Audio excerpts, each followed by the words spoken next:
Hi guys, and welcome back to my channel. If you're new here, I would ask you to please hit that subscribe button right down there and join the Glenda Sola YouTube family. You will have a lot of fun here. There's a lot of interesting things going on, and I do a lot of cooking, and we do some shopping and tell stories and just have a lot of fun here. And you will be welcome with open arms. So today we are going to be celebrating baby Ife's second birthday. She turned 2 on August the 13th, Thursday, and Jill and Husani did have a little birthday celebration for her, and she was so cute, trying to blow out her candles and everything. Of course, her big brother Isa is the one who succeeded in actually blowing them out. But we're having the birthday party today, and Husani's family is Trinidadian, and usually when we have a get-together with them, they request that I bring my special handmade cheese ball. So I'm going to make that today, and they will be just tickled to death. The last time that we had a family celebration, I was busy and didn't get around to making it, and I sure caught some heat for that. So let's get busy, and I would give you the ingredients. So get your pen and paper and start writing it down. I do have my very, very old recipe here somewhere. Although I'm not really going by it today because I want to make the cheese ball a little bit bigger. So let's just go by what I have already laid out here. But this is my old recipe card with some stains on it and everything. And it does say that you can add a little bit of crab meat into this, but I'm not going to do that today. So we're going to start out with 2 packages of 8-ounce cheddar cheese. And what I did, I shredded it. So I guess what, about a pound of cheddar cheese. And then it calls for 2 packages of cream cheese. So I went ahead and put everything out a few hours ago and let it get soft because it will be a lot easier to stir it that way. So we're going to put in my 2 packages of cream cheese.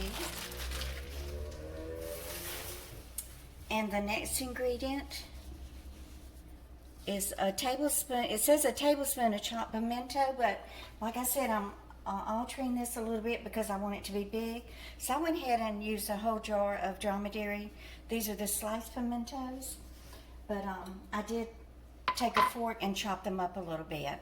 And I will be leaving the link to my little mini colander set that you can order through Amazon. I think it's about maybe $12.99, $15.99, but this thing is worth, these little colanders are worth their weight in gold. They are amazing. They just work for everything. Berries, you can put a handful of berries in there, blueberries, strawberries, grapes, whatever, and just wash them real quick and strain them, and then they make just good little holders. So what I am going to do is go ahead and stir up the cream cheese and the cheddar cheese a little bit. I'm not sure this spatula is going to do the job, but I will try my best. Now, most of us Southern cooks would be getting our hands down in there, but since there is the coronavirus and have to be extra special when you're preparing food for other people, so I don't even want to get my hands in there even though I have gloves on. So I would just keep working with it and working with it until I get it mixed up. Work it, girl. Work it. Okay, I think that'll do for now. I may end up having to get my hands in there, y'all, to get the job done. Okay, so next I am adding in the pimento. So let's just go ahead and dump in that 1 jar of diced pimento. Now, if y'all can find this in the grocery store, then you've got to be a very good investigator because it's always hidden somewhere. Sometimes it's with the pickles, sometimes it's with just the regular canned food. It's very difficult to find. In fact, when I lived in New Jersey and I would go to the Walmart, I even asked one of the workers there, and they put it in their little computer thing, their little handheld thing, looking for it, and still couldn't find it. And then it calls for a chopped jalapeno pepper, so I bought a large one. Now, if you don't like hot and spicy food, of course, go ahead and take the seeds out, but This is a Caribbean family and they love everything hot and spicy. So that was 1 large pimento chopped. And then I have 4 tablespoons finely chopped onion. You can use purple onion, it doesn't matter, just whatever your preference is or whatever you have in the refrigerator. And then I want it to have extra crunch. It's just very, very good if it has a little extra crunch. So I added 2 tablespoons chopped bell pepper. Okay, let me go ahead and mix that up. It does call for cayenne pepper, but I have not stocked my pantry yet with everything. So I am going to add just a dash of those red pepper flakes that I put in the hot and sexy broccoli recipe. Yeah, this is mixing up real, real well. See? It's a beautiful dish too with all the red and yellow and greens in it. So the winners of the mixing bowls, let me know if you've been using them a lot and what do you think about them. Okay, so it calls for 2 teaspoons Worcestershire sauce. So let's go ahead and get my Worcestershire sauce, 2 teaspoons. Y'all know this, even if it wasn't in the recipe, I would add it because Lee and Perrin's Worcestershire sauce is my secret ingredient. And then 2 teaspoons lemon juice. I just use regular lemon juice. You can use, if you want to squeeze a lemon in it, it doesn't matter. And then it calls for the dash of cayenne pepper or Creole seasoning. But I'm just going to use a dash of my red pepper flakes. Not too much because I really overdid it on that hot and sexy broccoli the other day. A dash of salt. And then it's not going to hurt to put a little bit of black pepper in it. Black pepper makes everything better, right? Okay. And then once you get it all mixed up, you want to roll it in chopped pecans. Go ahead and we will form the ball and then we're going to roll it. I'm going to actually roll it in the chopped walnuts because this is the bag of walnuts that they gave me at the food pantry a couple of weeks ago. So I will definitely make good use of those.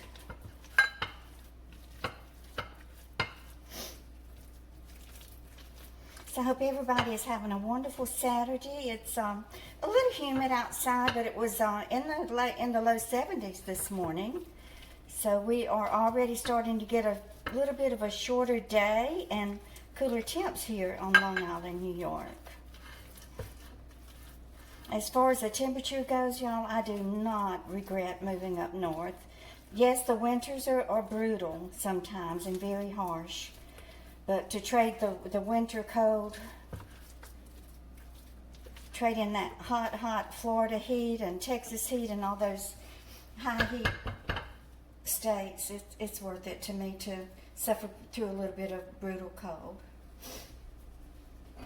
And what I did, I went ahead and chopped up my walnuts. But like I said, you could buy a little pack of already chopped pecans or go pick up some pecans and shell them and chop them yourself. And so what we want to do, I'm going to go ahead and roll it and then put it on my plate here. Let me go ahead and get it out and roll it up.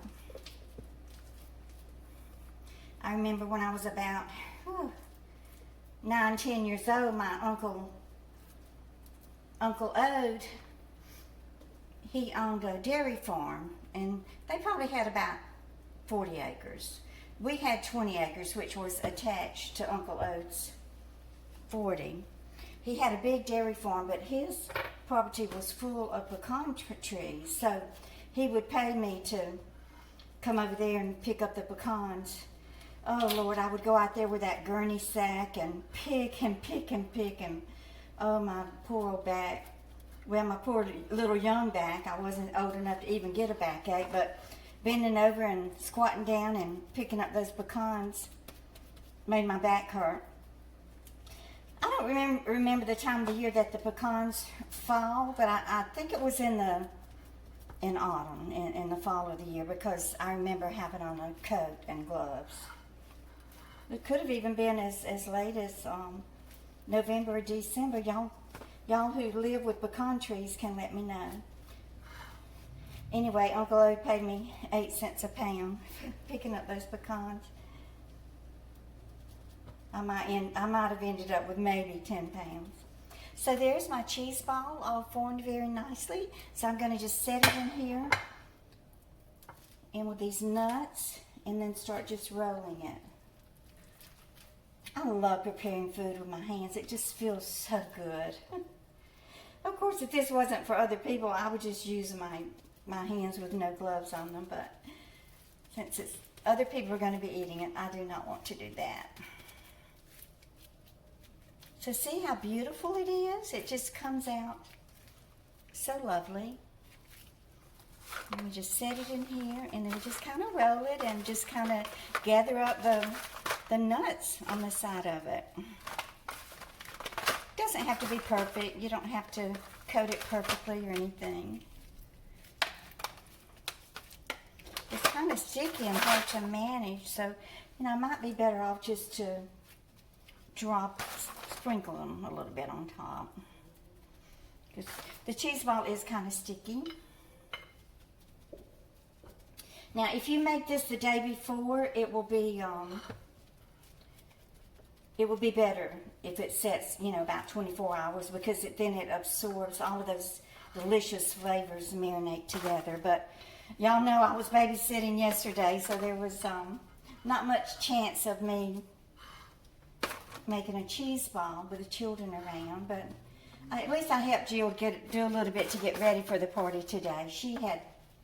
Usually I do the laundry, but that had gotten so difficult for me because the washer and dryer is down in the basement, and then me having to go up and down the stairs with those heavy baskets of dirty and then clean laundry, it was too taxing on my body. So Jill and Husani did all of the laundry, and then all I had to do yesterday was fold it, which is fairly easy. But I can't fold it when the baby's around because I usually fold it in the bedroom on top of the king-size bed. But the baby will just jump up there and unfold it. I mean, unfold it as fast as I can get it folded. So here's the cheese ball. Isn't it gorgeous? And then you will want to serve it with crackers. This box of crackers I bought at Dollar Tree. They're the Monet. I got this huge box. Let's see, it's almost 5.5 ounces for $1. So let me get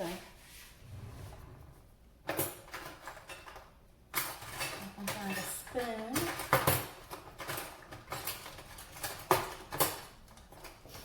Now Jill has these cute little dishes with the little tiny serving pieces, spoons and things, so that's what we will use. But usually people will just go ahead and cut a chunk off and put it on their plate, and then they will just dip their cracker right into it.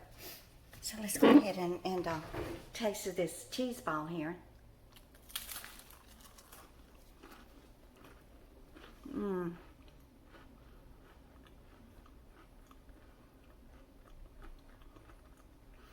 It's perfect.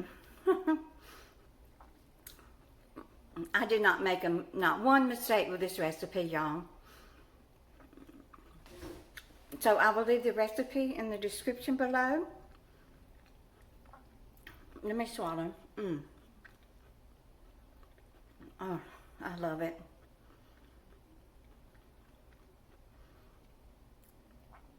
But I have a surprise for you at the end of the video. My friend Karen, who lives in Bristol, Virginia, she went and had her hair dyed in rainbow colors. She is so adorable. She's got the cutest personality. I met her here through YouTube, and we've been friends for the entire 2.5 years that I've had a channel, going on almost 3 now, come September. So I'm going to leave pictures of her. She did give me permission. And you'll see her sitting in the salon chair getting her hair dyed in rainbow colors. So y'all stick around for that. Please don't forget to give me a thumbs up. Do that right now while you're thinking about it. And I want to thank y'all for all of the wonderful encouraging, supporting, and uplifting comments that you left me yesterday. Y'all could tell that I was upset about all the just pure evil and nastiness. Not only left in my comments, not too many nastiness things get through because I have all the words blocked, and YouTube does an excellent job of blocking that for me. But there are even people who actually take the time to just go through dissect all of my videos, and then they make videos about me. So thank you for your encouragement, your support, but most of all, your love. And I love you back. So y'all go ahead and hit the thumbs up. Y'all just keep on coming back now. Bye.